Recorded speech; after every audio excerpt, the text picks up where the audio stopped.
welcome to my channel. My name's Kim and I am obviously a crafter. I've been crafting for many years, probably about 16, 17 maybe.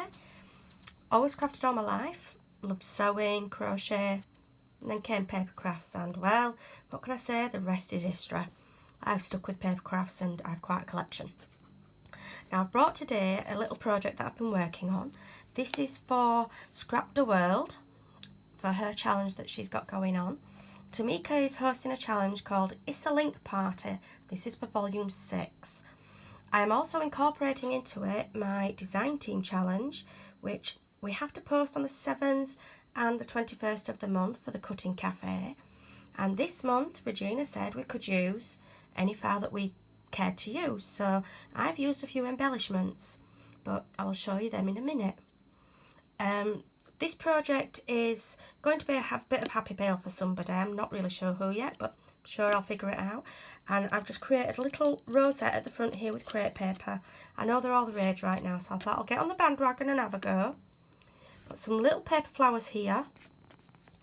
They're kind of nice. That one's come a little bit unstuck. And we've got a nice little piece of MDF here that's a lovely little frame. It just adds a little bit of interest to the front. And this belly band does slide off, so we will take that off, and it simply unfolds. Now I've put magnets here, but you don't need to. I just like the fact that it's a nice snug fit. You could use Velcro dots, but because you've got this belly band on there, you really don't need to do that. It opens out into 3 sections, like so.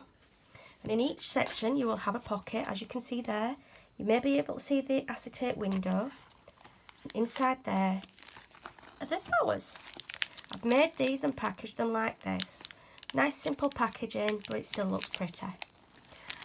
These are a cutting file from the cutting cafe, and you would normally put them into your machine, your electronic cutting files like Silhouette or Scan and Cut.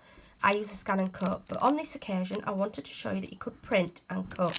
If you look closely, you might be able to see the line around the edge where it's printed. But it's fine, you can do that so that you can use them. So that's the first one.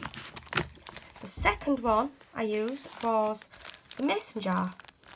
I did shrink it down a little bit in size, and I did contemplate making what is it, a shaker card, because there is the shaker template there for it as well. But I decided to just use it as a straightforward note card. Thought it was quite cute as it is. We just covered it with designer papers. Oh, the papers, by the way, are called Modern Deco. One of my boys bought it for me, it's my birthday, bless him. But I think they're really cute. You know, lots of foiling on them, it's really nice. Same decoration for the packaging. Now, the thing with this is you've got to remember not to make your goodies too thick, because you've only got a 1/2 inch box here. Everything has to be able to fit in. This is also a file from the cutting cafe, and you have got 3 bows in here. Now these do come in 3 sizes. This is the larger one. This is the medium one, and if I pop it there on top of that, you can see. And then there is a smaller one still. So you've got a variety of sizes there. You just bring up the file on your cutting machine and cut away. But like I say, if you haven't got a cutting machine, you can cut it out by hand. Just simply print it and cut it. It's not a problem.